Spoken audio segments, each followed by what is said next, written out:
La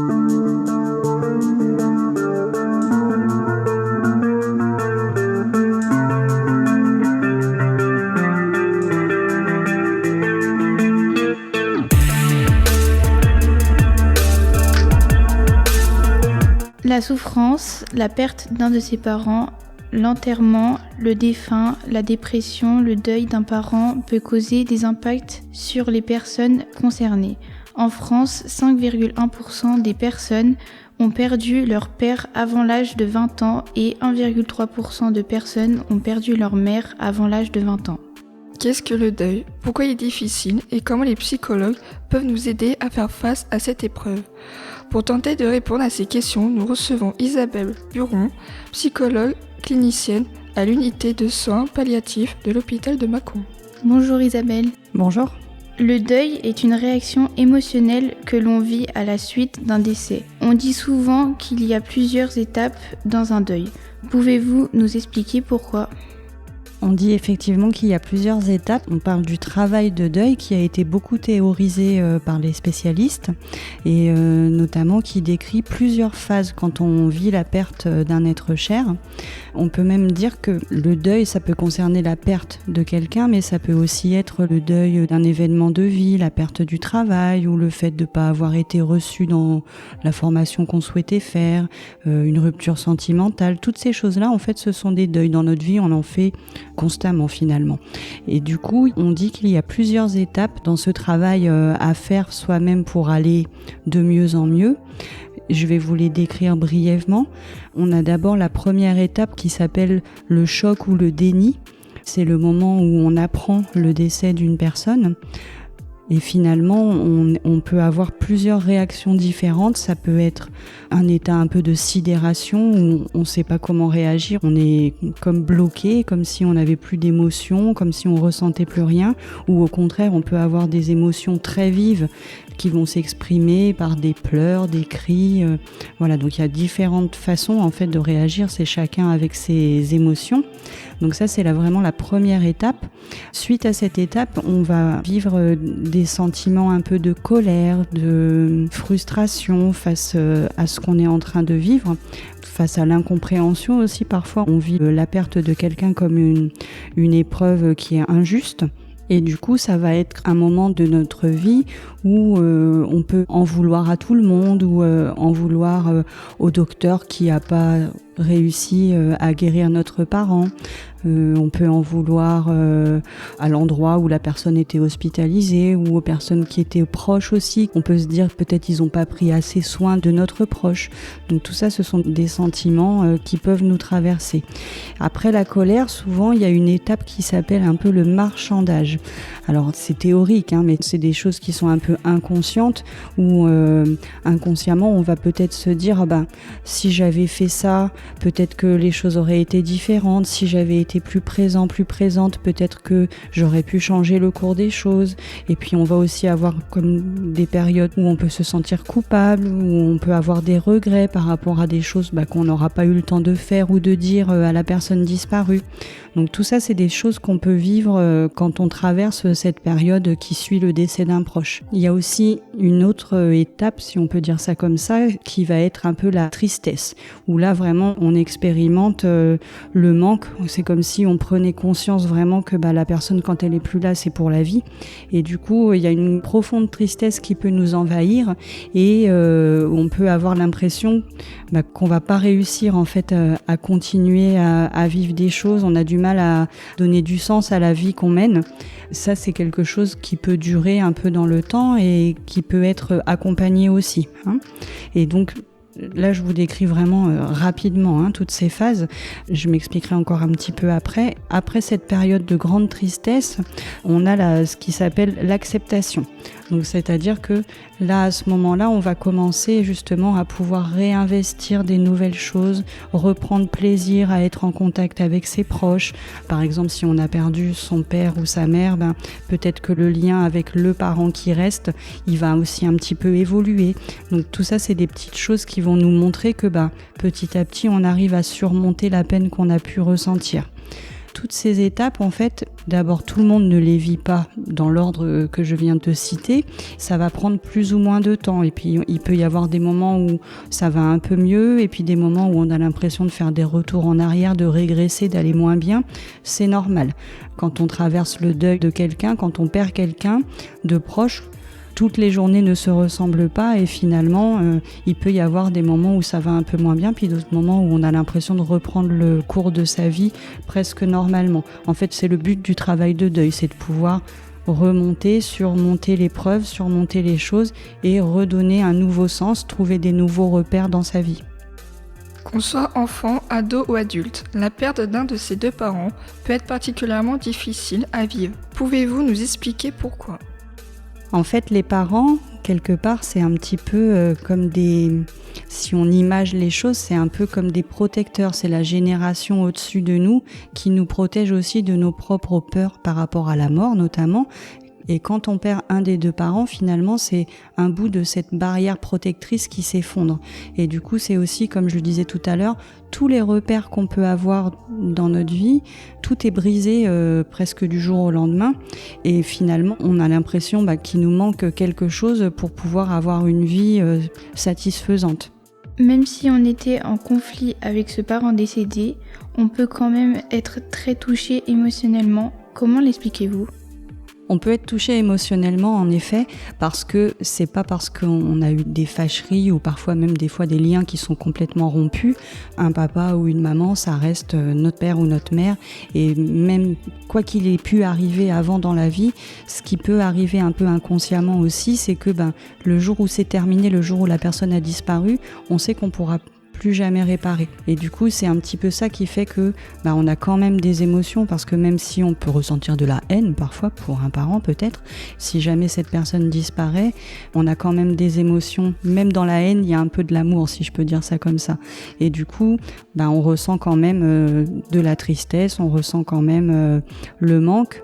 Et ça, c'est quelque chose aussi qui petit à petit, avec le temps, avec le travail, l'accompagnement, le fait d'être entouré, c'est ça qui nous aide aussi à surmonter. Mais le deuil d'un parent, même quand on était fâché, quand le lien était brisé, c'est quand même un travail de deuil, c'est quand même la perte de quelqu'un qui a compté dans notre vie à un moment. Le décès d'un des parents va changer la dynamique familiale. Quel type de difficultés cela peut-il engendrer au sein du foyer ? Alors les difficultés principales dans ma pratique que je peux rencontrer, c'est qu'effectivement quand il manque un des 2 parents, ça remanie un peu le fonctionnement de la famille. Et parfois, alors ça peut concerner peut-être des enfants un peu plus jeunes, mais aussi des adolescents qui du coup vont peut-être entre guillemets profiter de la situation, c'est-à-dire être peut-être un peu plus capricieux, je ne sais pas si j'ose dire ce mot-là, mais avoir des comportements qui vont pas être les mêmes que d'habitude et qui vont mettre en difficulté le parent qui reste. Et c'est vrai que souvent, c'est comme un espèce de marchandage. Maintenant que un des 2 n'est plus là, moi en tant qu'enfant, le jeune ou moins jeune, qu'est-ce que je peux me permettre, jusqu'où je peux aller ? On va quelque part chercher un peu les limites de cette nouvelle configuration, voir ce que le parent restant peut supporter, peut admettre, parce que c'est vrai que forcément, quand dans la famille, il y a un événement de vie comme celui-là, forcément, les premiers temps, c'est plus comme avant, tout est un petit peu désorganisé, déréglé, et il faut du temps à chacun, en fait, tant aux enfants que aux parents restants, pour pouvoir retrouver des nouveaux repères de fonctionnement. Peut-être qu'à la maison, la personne qui est décédée, peut-être qu'elle avait un rôle, elle s'occupait d'aller chercher les enfants à l'école, ou elle était là quand ils rentraient du lycée. C'est cette personne-là qui préparait les repas, qui faisait les courses, qui emmenait aux activités. Le jour où tout ça, ça disparaît, c'est vrai que tout est désorganisé et ça peut être source de difficultés au sein de la famille. Après, ce qui est important, c'est de savoir que, en effet, le parent qui reste, il va pas remplacer le parent qui a disparu, mais par contre, c'est sûr que d'une certaine façon, et avec le temps et par la force des choses, il va finir par combler un petit peu le manque que génère la perte d'un des 2 parents. Tous les membres de la famille vont vivre leur deuil différemment. Comment aider ceux pour qui c'est très difficile ? Quelle est la bonne attitude à adapter ? Quand on vit la perte de quelqu'un, c'est vrai qu'on ne va pas tous exprimer les choses de la même façon. Il y a des personnes qui ont besoin de beaucoup parler, de beaucoup évoquer la personne disparue. Et puis il y a aussi des personnes qui vont être plutôt introverties et qui vont tout garder pour eux. Et puis peut-être quand ils sont seuls dans leur chambre, ils vont s'autoriser à pleurer, mais pas quand ils seront en famille ou avec les amis. Donc c'est vrai que on a chacun sa façon en fait de gérer les émotions qu'on ressent. Pour aider quelqu'un qui est dans la difficulté, c'est vrai que souvent on dit oui, on réconforte, mais on n'a pas toujours les bons mots, on ne sait pas quoi dire à quelqu'un qui a perdu un parent. Et puis en plus des fois on peut être maladroit sans le vouloir. On veut bien faire et puis des fois c'est pas très aidant. Mais l'important c'est l'intention qu'on donne quand on est auprès d'un ami par exemple qui a perdu un de ses parents. Le fait de savoir qu'elle a quelqu'un à qui elle peut en parler, c'est déjà une source de réconfort qui est importante. Mais du coup, après, c'est vrai qu'il y a aussi beaucoup d'associations, beaucoup d'instances qui peuvent aider. Il faut avoir envie, bien sûr. Par exemple, en tant que psychologue, moi, je reçois des adultes, des enfants, des adolescents, enfin des gens de tous âges, en fait, dans le cadre de suivi de deuil. Il faut en avoir envie, en fait. Puis tout le monde n'a pas envie d'aller voir quelqu'un pour raconter ce qui lui arrive, pour raconter ses difficultés. C'est vrai que souvent, les personnes que je rencontre, elles expriment que ce qui fait du bien, c'est de pouvoir parler à quelqu'un, justement, qui est extérieur à ce qu'on vit et qui, du coup, a le recul et va trouver les mots qui sont pas dans le jugement. C'est pas tu dois faire comme ci, tu dois faire comme ça. En fait, le psychologue, il va être là vraiment pour pouvoir se mettre au niveau de la personne qui est en difficulté et l'aider petit à petit déjà à comprendre ce qu'elle vit, à comprendre les émotions qu'elle ressent, qu'elle exprime ou qu'elle a du mal à exprimer, et ensuite à mettre des mots. Comme je disais tout à l'heure, je parlais de donner du sens à cette nouvelle vie. Le psychologue, il permet ça, de trouver comment on construit ce nouveau chemin, cette nouvelle vie quand il nous manque quelqu'un dans la famille. Garder de beaux souvenirs de son parent défunt peut sembler important, mais comment faire pour ne pas être submergé par la douleur en pensant à elle ou à lui ? En fait, la douleur, elle dure un moment. Il n'y a pas de règle, il n'y a pas de délai maximum. On fait chacun comme on peut, en fait, quand on perd un de ses parents. Mais la douleur, forcément, il y a un moment dans notre vie où elle est présente et on a l'impression qu'elle va être là tout le temps. Et puis finalement, on se rend compte que petit à petit, à force de cheminer, à force de pouvoir aussi en parler, partager, à force aussi soi-même d'avoir ces temps pour soi, pour y penser, on se rend compte que cette douleur, elle s'atténue et elle devient quelque chose de plus supportable. Ce qui est important de retenir, c'est que c'est pas parce qu'on a moins mal qu'on oublie les gens. En fait, une personne qui a compté dans notre vie, un parent, un frère, un copain, on l'oublie jamais. Par contre, ce qui évolue avec le temps, c'est les sentiments qui sont liés à cette perte.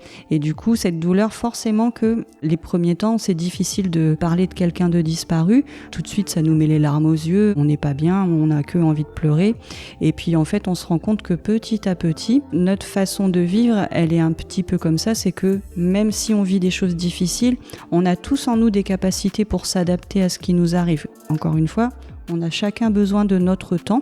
Il n'y a pas au bout de 3 mois on est comme ça, au bout de 4 mois ça va mieux, au bout de 5 mois on a repris notre vie. Ça fonctionne pas comme ça, c'est vraiment individuel. Mais il y a forcément un moment dans l'évolution, le manque qui est créé par la perte d'un parent, il finit par se combler par d'autres choses.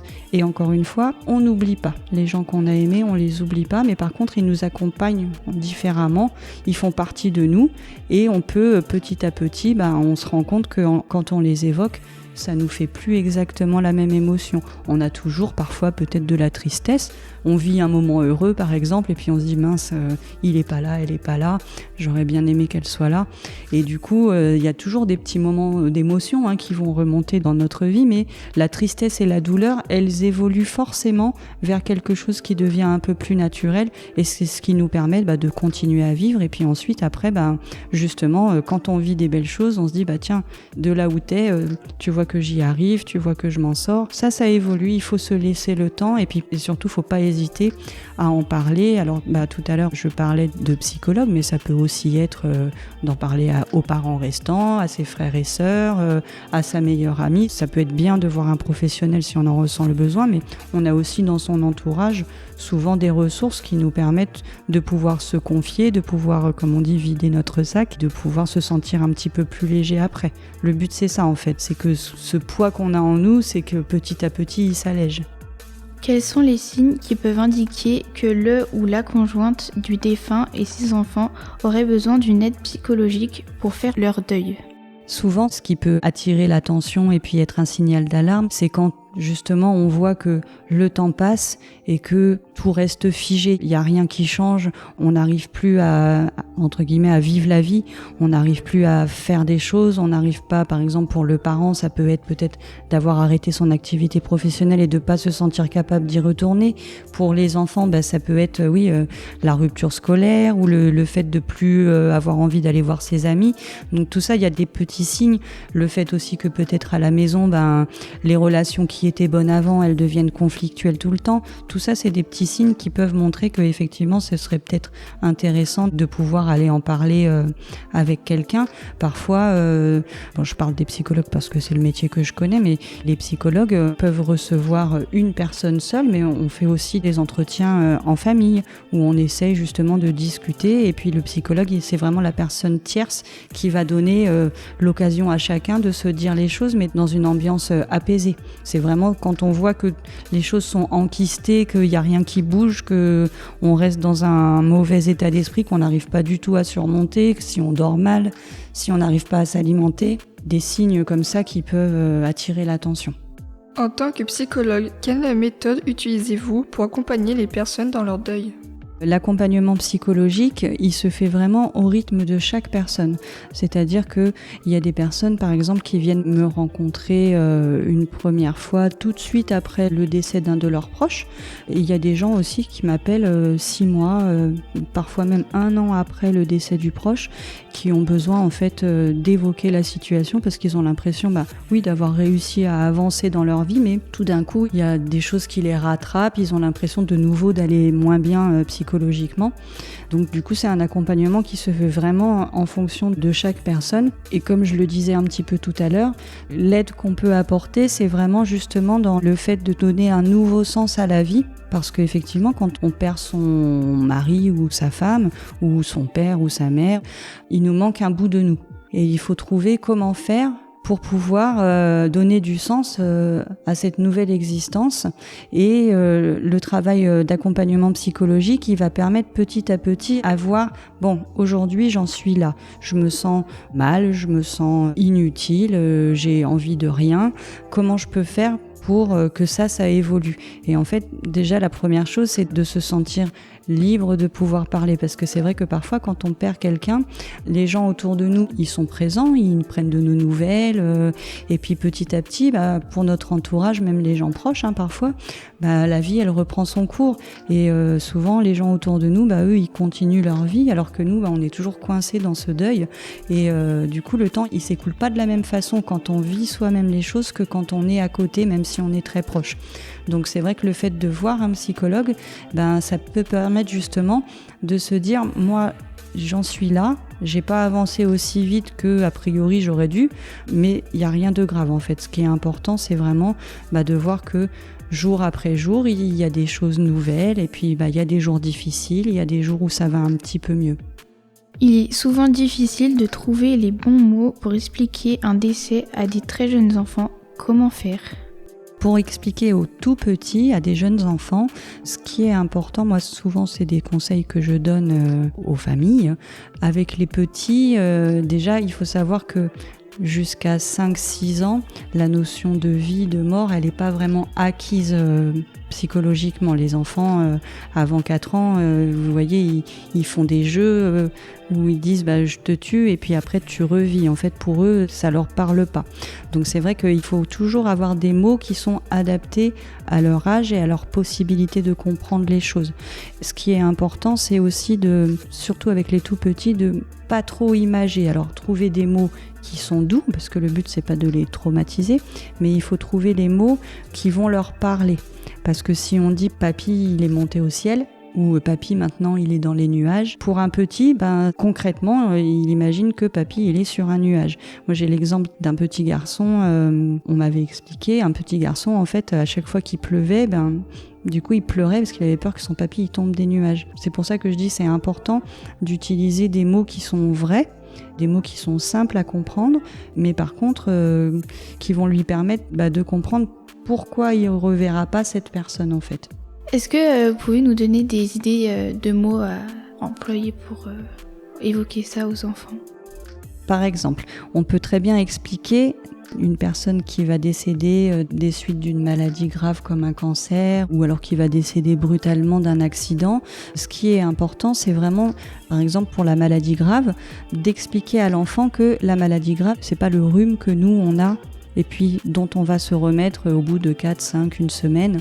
En fait, pour l'enfant, ce qui va être primordial, c'est vraiment qu'il fasse la différence entre ce parent qui avait une maladie dont il n'a pas pu guérir, sa maman qui va avoir une grosse grippe, mais par contre, au bout d'une semaine, elle ira mieux. Parce qu'en fait, si jamais on n'explique pas à l'enfant, dès que quelqu'un va avoir un symptôme autour de lui, il va se dire ça va faire comme papy, elle va disparaître. Donc c'est pour ça que c'est important d'utiliser des mots clairs. Et puis après, quand c'est des circonstances différentes comme un accident, c'est vrai que c'est parfois difficile de trouver les bons mots, mais encore une fois, il faut vraiment essayer de rester le plus simple possible et de rassurer l'enfant sur le fait qu'il est arrivé quelque chose de grave, mais que lui ça va et nous autour, on est là pour lui, pour le soutenir et expliquer qu'est-ce qui se passe quand quelqu'un est mort. Enfin, moi, avec les petits, c'est vrai que c'est un mot que j'utilise. Alors voilà, j'y mets les formes. Déjà, je demande qu'est-ce qu'il a compris de la situation quand je discute avec un enfant. Et puis ensuite, j'explique qu'est-ce que c'est. Parce que les enfants, en fait, ils sont pleins de questions.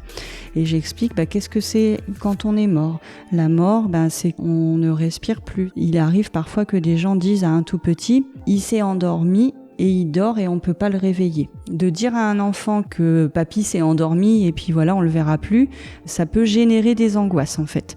Parce que du coup, il peut se dire, mince, moi si je m'endors, peut-être que je ne vais pas me réveiller, ou maman si elle dort, peut-être qu'elle ne va pas se réveiller. Donc il vaut mieux utiliser le vrai mot, dire voilà, papy, il lui est arrivé ça, il avait une maladie ou il a eu un accident et il a terminé sa vie. Ça c'est un terme que j'emploie, c'est il a terminé sa vie. Parce que quand on est endormi, on est censé se réveiller. Et du coup, ça peut générer des craintes pour les tout petits. Et j'explique aussi, quand on est mort, on ne respire plus, on ne peut plus se voir, on ne peut plus se parler, mais par contre, on peut penser à la personne qui a disparu, on peut se souvenir des choses qu'on a vécues ensemble, on a le droit de dire si on est triste, on peut dire aussi à l'enfant, moi-même je suis triste et tu sais, tu as le droit d'être triste et puis je serai là pour te réconforter. Il faut vraiment rester, entre guillemets, terre à terre. Trouver des mots adaptés à l'âge. À 2 ans, on ne va pas dire la même chose qu'à 6 ans ni à 10 ans, mais trouver des mots pour que vraiment les choses elles soient concrètes. Parfois, on peut expliquer qu'est-ce qui se passe une fois qu'on est décédé, une fois qu'on est mort. Il y a des rites, il va y avoir des funérailles, ça se passe comme ça. Il y a des tout petits qui vont aller assister à l'enterrement de leur père ou de leur mère. Souvent, on recommande, nous, aux familles, de prévoir qu'il y ait quelqu'un qui puisse accompagner l'enfant si jamais pendant la cérémonie, ça va pas, ou il pleure parce qu'il va voir tout le monde pleurer autour de lui, donc forcément ça va influencer aussi son comportement. Les enfants, tant qu'on leur explique les choses, finalement, c'est moins angoissant que si on leur cache tout, parce qu'un petit, si on lui dit pas les choses, il va sentir qu'il y a quelque chose qui va pas bien, il va chercher lui-même à trouver ces informations.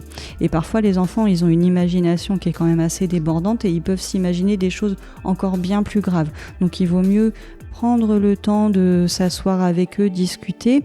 Après, dans les librairies, il y a beaucoup d'ouvrages aussi qui existent, qui peuvent permettre aux parents d'avoir un petit support avec des choses imagées pour pouvoir justement discuter avec l'enfant et puis faire passer des messages. Quand des fois, on ne sait pas comment trouver les mots, il y a aussi pas mal d'ouvrages qui existent à ce sujet-là.